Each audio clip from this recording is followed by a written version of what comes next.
ఒకటో రెండు సార్లు కొంతమంది క్లయింట్స్ వెళ్ళి మంగ్లీ గారు కలిసినప్పుడు ఆవిడ సెల్ఫీ కూడా ఇవ్వలేదంట. వద్దు అని చెప్పారని చెప్పేసి వీళ్ళు చెప్తున్నారు నాతో. వెళ్ళిన వాళ్ళు ఇప్పుడు 100 మంది అయితే అబద్ధం ఆడరు కదా, 10 మంది అబద్ధం ఆడరు కదా. నిన్న నేను మంగ్లీ గారితో మీటింగ్ జరిగింది. సో మంగ్లీతో మీరు మాట్లాడారు? నిన్న మాట్లాడాను. నిన్న దాదాపుగా 4 గంటలు కూర్చున్నాం. ఒక పెద్ద మా సీనియర్ అడ్వకేట్ సార్ ఆఫీస్ లో కూర్చొని ఆవిడ చెప్తుంది, ఎక్స్ప్లెనేషన్ చేస్తుంది.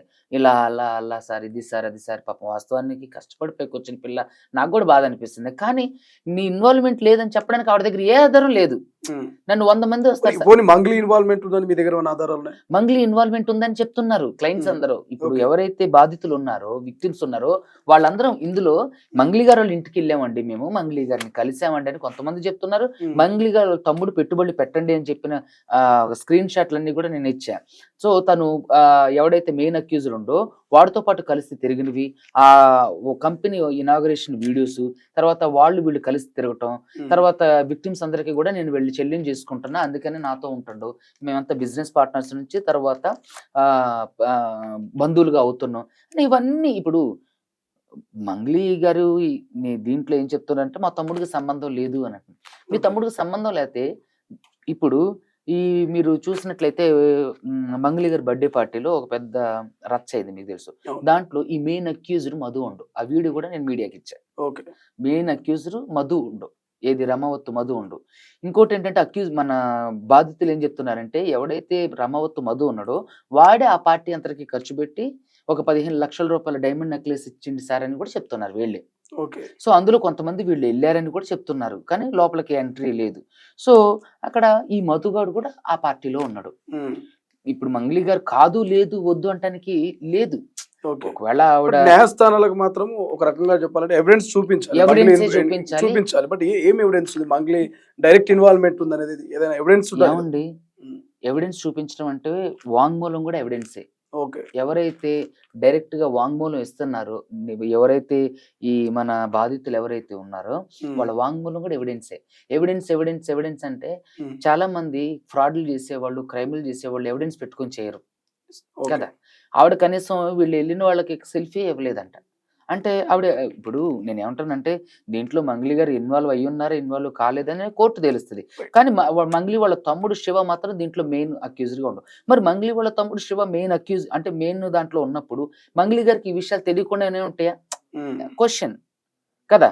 నేను అడిగితే నేను వెళ్ళలేదు సార్, నేను వాళ్ళు పార్టీకి ఇనాగ్రేషన్ అదే కంపెనీ ఇనాగ్రేషన్ పిలిస్తే నేను వెళ్ళలేదు, మా తమ్ముడు పంపించంటే మీ తమ్ముడు ఏం పెద్ద సెలబ్రిటీ కాదు, ఫెమిలియర్ పర్సన్ కాదు మీ తమ్ముడు వెళ్ళడానికి. ఒకవేళ వాళ్ళు మీ దగ్గరకే వచ్చారు, మీతో మాట్లాడడానికే వచ్చారు, వచ్చినప్పుడు ఏంటి అని అంటే మీరు వాళ్ళకి మార్కెటింగ్ వెళ్తే, మీ తమ్ముడు వెళ్తే ఏంటి మార్కెటింగ్ కదా. నేను వెళ్ళకుండా మా తమ్ముడు పంపించి ఏంటి మీ తమ్ముడు అతను ఏమైనా ఫెమిలియర్ పర్సనా? కాదు కదా. సో విక్టిమ్స్ అందరూ కూడా చెప్పేది ఏంటంటే వాళ్ళ తమ్ముడు మెయిన్ ఉండు సార్ ఇందులో, అతను నేను మంగ్లీ వాళ్ళ తమ్ముడు అని స్వయాన్ని అందరితో చెప్పి ఫోటోలు కూడా ఉన్నాయి. క్లయింట్ ఎవరైతే ఇప్పుడు ఈ రోజు ఇంకా చాలా వీడియోస్ తర్వాత ఫొటోస్ మన దగ్గరకు వచ్చాయి. చాలా మంది నాతో ఫోన్ చేసి మాట్లాడుతున్నారు. అదే విధంగా చాలా మంది మీకు చూపిస్తా ఉండండి. ఓవరాల్ గా ఎంత మంది ఉండొచ్చు మంగ్లీకి సంబంధించి బాధితులు? అంటే మంగ్లీకి సంబంధించిన బాధితులని కాదు, ఈ ఎవరైతే ఈ రమావత్ మధు, తర్వాత భరత్ చౌహాన్, శైలజ చౌహాన్, ఈ శివ, వీళ్ళందరూ కూడా డైరెక్ట్ గా ఇన్వాల్వ్ అయి ఉన్నారు. నిన్న అవే చూపించాం, నేను ఫోటోలు చూపించాం. కాదు సుబ్బు గారు, అలా కాదు సుబ్బు గారు, ఇలా కాదు అని చెప్పేసి వాళ్ళు మాట్లాడారు. Main accused Madhu. T-shirt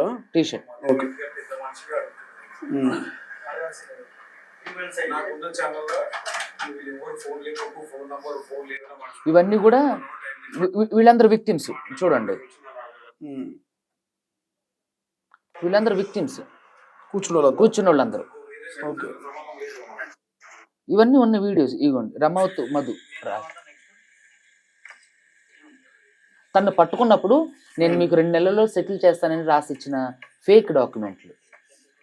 so అదే విధంగా మీరు ఇవి చూసుకున్నట్లయితే ఇతను black colour T shirt Mangli వాళ్ళ తమ్ముడు, ఆ పక్కన శివ, ఆ పక్కన ఉన్నవాడు yellow colour shirt main accused Madhu. తర్వాత ఇగోండి ఎవరైతే బాధితులు ఉన్నారో వాళ్ళతో పాటు మంగ్లీ వాళ్ళ తమ్ముడు దిగిన ఫోటో. వాళ్ళతో కలిసి టూర్లకు వెళ్ళిన ఫోటో ఇవ్వండి. మంగ్లీ వాళ్ళ తమ్ముడు, తర్వాత ఎవడైతే మెయిన్ అక్యూజ్డ్ మధు ఉండో రమావత్ మధు. ఓకే. సో అదే విధంగా ప్రతి ఈవెంట్లోనే ఉండు. అదే విధంగా మంగ్లీ గారికి సంబంధించినటువంటి ఇది వాళ్ళ ఇంట్లో జరిగినాయి అని అంటున్నారు. ఇప్పుడు బాధితులు అబద్ధాలు ఎందుకు చెప్తారు? ఇవన్నీ నేను న్యూస్ మీడియాకి ఆల్రెడీ సెండ్ చేసినవి. ఎవరు అక్కడ నోట్లు లెక్క పెడుతున్న అతను ఎవరు? పాల్దియే భరత్ చౌహాన్. ఓకే. సో అతనికి వీళ్ళందరూ కట్టలు వీళ్ళందరూ ఒకే దగ్గర ఉన్నారు. మంగ్లీకి సంబంధం అని కాదు. మంగ్లీ గారు ఎక్కడ కూడా దీంట్లో బాధితులే చెప్తున్నారు. ఓకే. సో మంగ్లీ గారి పేరు చెప్తేనే మేము కట్టాం, మంగ్లీ గారి పేరు చెప్తేనే మేము కట్టామని. ఇప్పుడు ఈ వీడియోస్ అన్ని ఎట్లా బయటకు వచ్చిన నోట్ల వాళ్ళందరూ కూడా ఎవరైతే అక్యూజర్స్ అదే విక్టిమ్స్ ఉన్నారో వీడు మోసం చేసిన తర్వాత వాడిని పట్టుకొని ఒక్కొక్కటిగా వాళ్ళ దగ్గర ఉన్నటువంటి ఎవిడెన్స్ అన్ని కలెక్ట్ చేశారు. ఓకే. ఇది ఇందులో కూడా శివ ఉన్నాడు. సో ఇన్ని వీడియోస్లలో తర్వాత ఇదిగో ఇతనే శివ అంటే మంగ్లీ వాళ్ళ తమ్ముడు. ఓకే.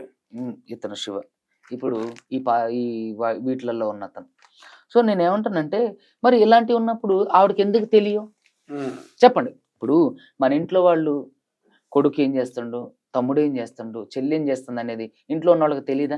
సరే బిజినెస్ పని మీద ఒకటే కాదు 2 సార్లు కాదు కదా, వారాలకు రోజులతో మధుతో తిరుగుతున్నప్పుడు నువ్వు ఎందుకు తిరుగుతున్నావు, నువ్వు ఎందుకు వెళ్ళినావు? సరే మంగ్లీ గారు చెప్పినట్టు ఈవెంట్కి పంపించా అని అన్నారు. ఈవెంట్కి పంపించిన మంగ్లీ గారు ఒకరోజే ఉండాలి కదా అతను వెళ్ళి. మరి ఎందుకని ఎవరైతే బాధితులతో పాటు దిగిండి తను బాధితులతో పాటు ఎందుకు చాటింగ్ చేసిండు, బాధితులు పెట్టుబడి పెట్టమని ఎందుకు చెప్పిండు?